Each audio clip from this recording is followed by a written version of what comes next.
Hello everyone, আসসালামু আলাইকুম। আশা করি যে যেখান থেকে আমার ভিডিওটি দেখছেন সবাই ভালো আছেন, সুস্থ আছেন। আলহামদুলিল্লাহ আমরাও ভালো আছি।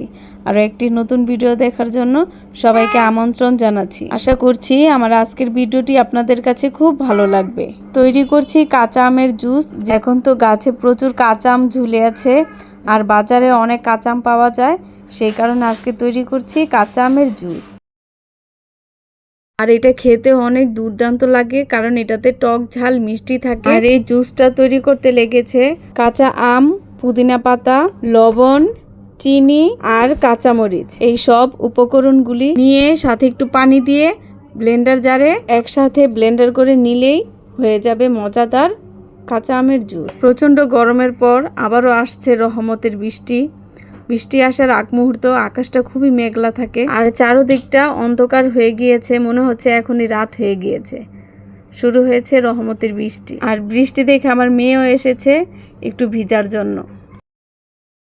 এখানে প্রচুর বৃষ্টির কারণে ছোট্ট একটি পাখি হয়তোবা ওর বাড়ির পথটি ভুলে গিয়েছে, তাই এখানে চুপ করে বসে আছে। আজকে যেহেতু হাতে অনেক সময় আছে, সেই কারণে আজকে চুলাটাও পরিষ্কার করে নিলাম। সাথে আরও কিছু পরিষ্কার করার কাজ আছে, সেগুলো করে নিই। একজন গৃহিণী সকাল থেকে সন্ধ্যা পর্যন্ত কিন্তু কাজ করে। ছেলে মেয়েদেরকে সামলানো, সংসারের যত কাজ আছে সব কাজ করতে হয়, ঘরটাকে পরিষ্কার করে রাখতে হয়। সব কিছুর দায়িত্ব কিন্তু একজন গৃহিণী। মাঝে মাঝে মনে হয় নিজেকে বিনা বেতনের গৃহিণী। তারপরে অনেক গৃহিণী এত কাজ করেও কিন্তু কাজের মূল্যটা পায় না। পরিবারের অনেকের কাছেও এই পরিশ্রমের মূল্য পাওয়া যায় না।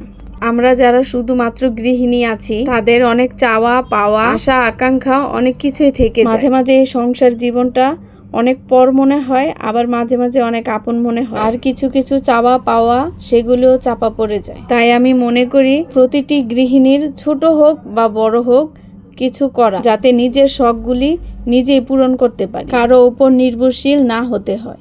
মেয়েদের বিয়ের পরে সব থেকে সুখের জায়গায় হয়ে যায় সংসার জীবন। এটাতে কেউ বেশি সুখী, আবার কেউ কম সুখী। এই সংসার, সন্তান আর হাজবেন্ড নিয়েই বেঁচে থাকতে হয় মেয়েদের। শ্বশুরবাড়ি মানুষের মন মানসিকতা সবার কিন্তু এক থাকে না, তাই সবার সাথে কিন্তু মিলেমিশে চলাও যায় না। সঠিক মানুষ পাওয়াটাও খুব টাফ ব্যাপার। তাই সঠিক মানুষ খুঁজে বের করার সময় নষ্ট না করে নিজের সন্তান, নিজের সংসার নিয়ে ব্যস্ত থাকাই ভালো।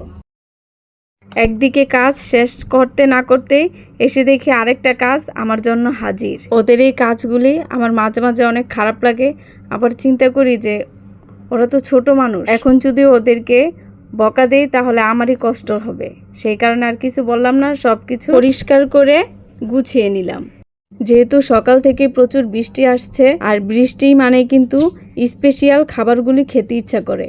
খিচুড়ি, পোলাও, বিরিয়ানি আর এই মজার খাবারগুলি কিন্তু বৃষ্টির দিনে বেশ জমে যায়। অনেক দিন যাবৎ খেতে ইচ্ছা করছে বৌয়া। এটাকে অনেক জায়গায় অনেক নামে বলে, কিন্তু আমাদের মুন্সিগঞ্জ জেলায় এটাকে বৌয়া বলে আর ভাপাও বলে। আপনারা কি নামে পরিচিত সেটা আমাকে অবশ্যই কমেন্টে জানাবেন। আজকে যেহেতু চারিদিকের পরিবেশটাও ঠান্ডা, সেই চিন্তা করে আজকে দুপুরে রান্না করেছি বৌয়া। সাথে আছে শুটকি ভর্তা আর কালিজিরা ভর্তা। এখানে আমার লিচু গাছের সাথে একটা অনেক সুন্দর গাছ হয়েছে। গাছটাতে দুটা হলুদ রঙের ফুল এত সুন্দর হয়েছে, তার সাথে কিছু পাতাও হয়েছে অনেক সুন্দর সুন্দর বড় বড়। গাছটাতে দেখলাম, সামনে যেয়ে দেখি গাছটাতে কিছু সবজি হয়েছে। সবজিটা দেখে মনে হচ্ছে এটা দুন্দুল গাছ। আর এই পুচকি পুচকি সবজি দেখে অনেক ভালো লাগছে। প্রচুর বৃষ্টিতে অনেক জামরুল পড়েছে, মনে হচ্ছে মাটিতে কেউ সাদা গালিচা বিছিয়ে রেখেছে। প্রতি বছরই গাছটাতে অনেক জামরুল হয়, খেতে না পারলেও দেখতে অনেক ভালো লাগে। আর এই প্রচুর ঝড়ে অনেক ঠাল ভেঙে গিয়েছে, সাথে কিছু আমও পড়েছে। আর বৃষ্টির কারণে গাছের পাতার মধ্যে যে ময়লা ছিল, সেই ময়লাগুলি সব ধুয়ে পরিষ্কার হয়ে গেছে, চকচক করছে। আর বৃষ্টির পানি পেয়ে গাছগুলি অনেক সতেজ হয়ে গিয়েছে। যেহেতু বৃষ্টির পানির মধ্যে অনেক ধরনের উপাদান রয়েছে, সেই কারণে বৃষ্টি আসলে গাছ অন্যরকম শক্তি পায়, আর তখন গাছগুলি দেখতেও অনেক ভালো লাগে। বিকেলে এসেছি বাচ্চাদেরকে নিয়ে একটু বাহিরে।